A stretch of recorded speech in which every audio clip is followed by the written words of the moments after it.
Good morning. This is Rajesh Sharma.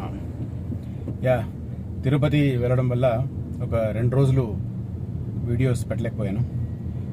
So ఓవరాల్గా మిత్రులు, నా వీడియోస్ చూస్తూ నన్ను ఎంకరేజ్ చేస్తున్న మిత్రులందరికీ ధన్యవాదాలు. సరే, కొంతమంది డ్రైవింగ్ చేస్తూ వీడియో చేయడం అని చెప్పి కొంతమంది సున్నితంగా వారిస్తున్నారు, కొంతమంది కొద్దిగా హార్ష్గా కూడా కామెంట్ చేస్తున్నారు. బట్ అందరికీ ఒకటే విజ్ఞప్తి, నా జాగ్రత్త నేను తీసుకుంటాను. అట్ ద సేమ్ టైం నేను ఎక్కువ స్పీడ్తో వెళ్ళను. ఇంకొక ముఖ్యమైన మాట, ఇది నేరం అని ఎవరో కొంతమంది భావిస్తున్నారు. అది అబ్సల్యూట్లీ రాంగ్. నితిన్ గడ్కరీ గారు, కేంద్ర మంత్రి నితిన్ గడ్కరీ గారు లోక్సభ వేదికగా కొన్ని మార్గదర్శకాలు జారీ చేశారు. దేని విషయంలో? ఫోన్ మాట్లాడడం డ్రైవింగ్ టైంలో బ్లూటూత్ పెట్టుకోని కానీ హెడ్సెట్ పెట్టుకొని కానీ ఫోన్లు మాట్లాడడం నేరం కాదు అని స్పష్టంగా చెప్పారు ఆయన. So I'm not at all addressing camera. కాన్స్టెంట్గా 10 seconds కూడా నేను కెమెరా చూడను. సో నాతో నేను మాట్లాడుకుంటున్నట్టుగా నేను చెప్పాలనుకున్న మెటీరియల్ చెప్పే ప్రయత్నం చేస్తున్నాను. That is what I'm doing while driving. Still ఇంకెవరైనా అట్లా ఫీల్ అయితే I can't help them. But సున్నితంగా వారిస్తున్న వారికి అందరికీ మాత్రం ధన్యవాదాలు. సేమ్ టైం జాగ్రత్త తీసుకుంటాను, ఎక్కువ స్పీడ్తో వెళ్ళను. నేను నాకు కన్వీనియంట్ కాబట్టి చేస్తున్నాను. రైట్, ఇక ఇవాల్టి వీడియో మ్యాటర్లోకి వస్తే, Hyderabad disaster management and assets management, అది చాలా మంచి కాన్సెప్ట్తో ఒక ఎట్లా అంటే పొరుగు రాష్ట్రాలు కూడా ఇన్స్పైర్ అయ్యి వెంటనే మేము కూడా హైడ్రా తరహా ఇంట్రడ్యూస్ చేస్తామని చెప్పి ఆంధ్రప్రదేశ్ ప్రభుత్వం ప్రకటించిన పరిస్థితి. ఆ విషయంలో ముఖ్యమంత్రి రేవంత్ రెడ్డి గారిని ఖచ్చితంగా మనం అభినందించాల్సిన విషయమే. ఈ చెరువులు, కుంటలు, నాలాలు, కాలువలు ఇట్లాంటి వాటిని పరిరక్షించేందుకు ఏదైతే ఇనిషియేటివ్ తీసుకుని ఒక స్ట్రిక్ట్ పోలీస్ ఆఫీసర్ని దానికి కమిషనర్గా పెట్టి రంగనాథ్ గారిని హైడ్రా పేరిట ఒక ఆపరేషన్స్ నిర్వహిస్తున్నారో, అక్రమ కట్టడాలు చేపట్టిన వారి వెన్నులో వణుకొస్తుంది. సేమ్ టైం ఇక నిన్న దానికి ఇంకా మన హైకోర్టు ఆజ్యం పోసింది. కట్టించిన వాళ్ళకి, నేను నా ప్రీవియస్ వీడియోలో కూడా చెప్పాను, నేను కట్టిన వాళ్ళకైనా మరి అప్పుడు ఏదో రకంగా ప్రలోభాలకు లొంగో లేకపోతే డబ్బులు తీసుకొనో మరి పర్మిషన్స్ ఇచ్చిన వారి సంగతి ఏంటి అని నిన్న కోర్టు అడిగింది. నేను నా ప్రీవియస్ వీడియోలో ఇదే కామెంట్ చేశాను నేను, హైడ్రా సంగతి. ఎగ్జాక్ట్లీ కదా. ఇప్పుడు కట్టుకున్న వాళ్ళకు, అక్రమంగా కట్టుకునే వాళ్ళు కట్టుకునే ప్రయత్నం చేస్తారు, వాళ్ళ స్వార్థం వారికి ఉంటుంది. దానికోసం వాళ్ళు సామధాన భేద దండోపాయాలు ఉపయోగిస్తారు. డబ్బులతో ప్రయత్నం చేస్తారు, లేదంటే పొలిటికల్ ఇన్ఫ్లుయెన్స్ ఉపయోగిస్తారు, లేకుంటే సెలబ్రిటీలు అయితే ఇంకేదన్నా ప్రయత్నం చేస్తారు. అట్లా సో నయాన భయాన అట్లా తీసుకున్న వాళ్ళు నేరస్తులు అయితే, ఆ నయానో భయానో లొంగిపోయిన అధికారులు కూడా నేరస్తులే కదా.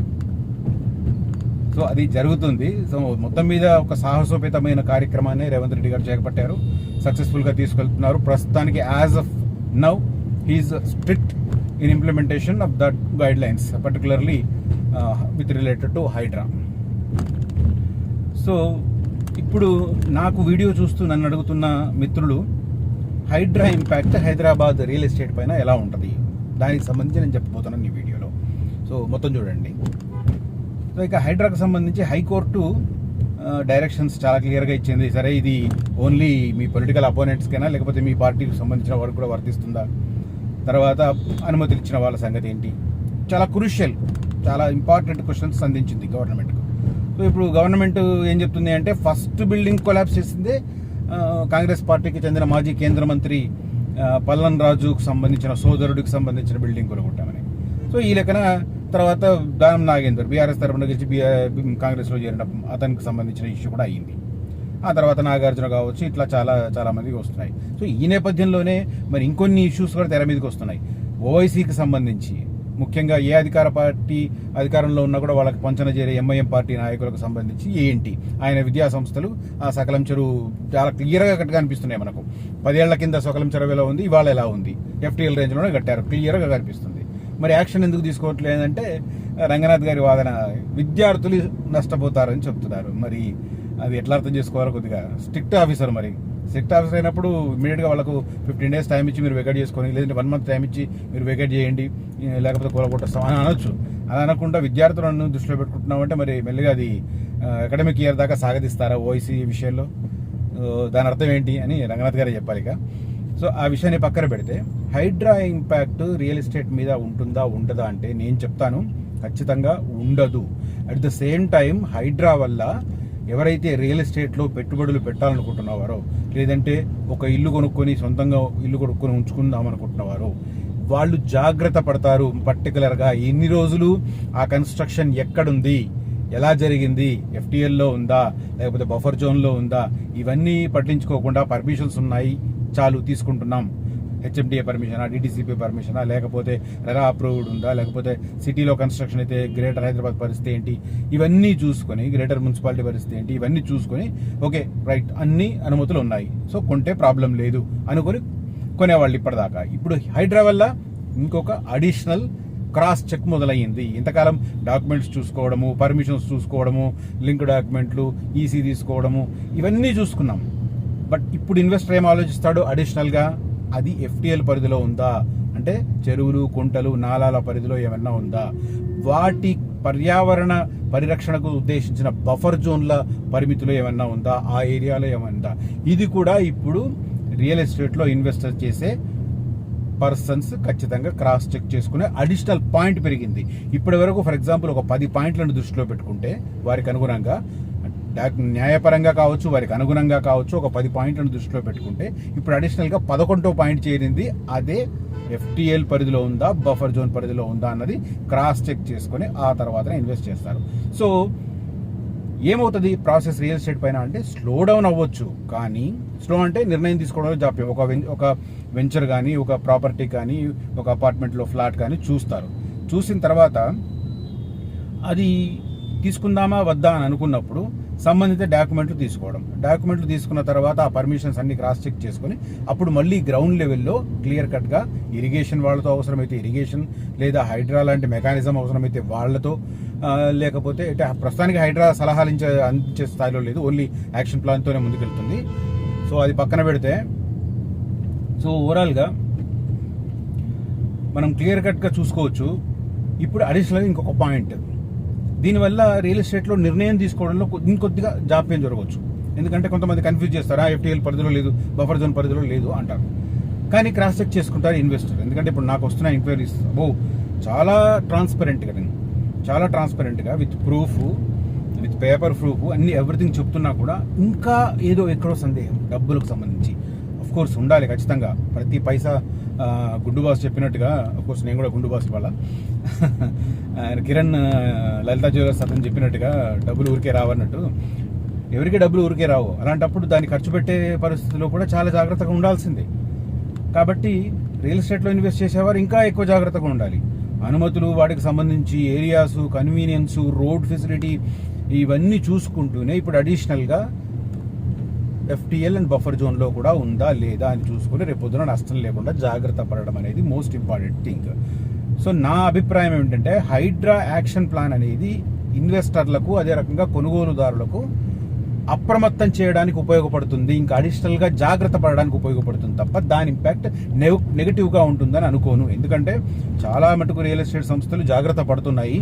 కొంతమంది రాజకీయ ప్రోద్బలము, మేము ఏదైనా చేసుకోగలం అన్న ఒక ధీమా ఉన్నవాళ్ళు, అట్లాంటి వాళ్ళు ఇలాంటి ఉల్లంఘనకు పాల్పడతారు. కాబట్టి అలాంటి వాళ్ళ దగ్గర కొనకుండా సంస్థ రిప్యుటేషన్, వాళ్ళు అంతవరకు ఎన్ని వెంచర్లు వేశారు, ఎన్ని సంవత్సరాల నుంచి రియల్ ఎస్టేట్లో ఉన్నారు, వాళ్ళ గత ప్రీవియస్ వెంచర్లకు సంబంధించిన స్టేటస్ ఎలా ఉంది, అలాంటివి చూసుకోవడం వల్ల ఉత్తమం. ఇప్పుడు నేను ప్రపోజ్ చేసే సంస్థలు కూడా రీసేల్కి సంబంధించి పక్కన పెడితే, ఒరిజినల్ వెంచర్స్, కొత్త వెంచర్లు నేను ప్రపోజ్ చేస్తే అవి ఖచ్చితంగా 2 ఆర్గనైజేషన్స్ 3 ఆర్గనైజేషన్స్ చేస్తున్నాను, నేను ఎక్కువ చేయట్లేదు.